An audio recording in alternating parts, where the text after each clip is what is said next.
अस्सलाम वालेकुम। आपकी टीचर फ़ातिमा खालिद। कैसे हैं आप सब? मुझे उम्मीद है मेरे सारे बच्चे माशाल्लाह बहुत ठीक होंगे, अपने अपने घरों में खैरियत से होंगे। जी, आप अपनी उर्दू की बुक हरूफ की दुनिया खोल लें।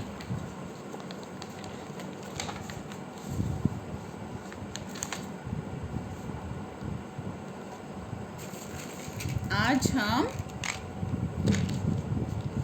किसकी रीडिंग करेंगे?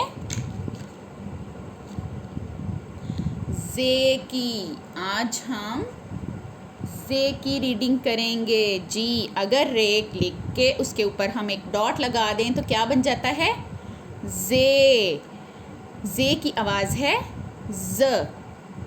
जे, ज, जेवर, ज, ज़ेब्रा, ज, ज़राफ़ा, ज, जर्दी। जर्दी का तो सबको पता है, सबने देखी है ना। और जिसने चिड़ियाघर देखा है उसमें उन्होंने ज़ेब्रा और ज़राफ़ा भी देखा है। और ज़ेवर का तो सबको पता है ना जी।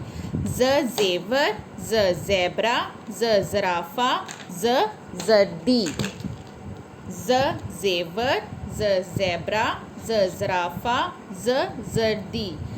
जी, अब आप लोग जे से और 5 या 6 लफ्ज़ तलाश करेंगे और अपनी मम्मा को बताएंगे।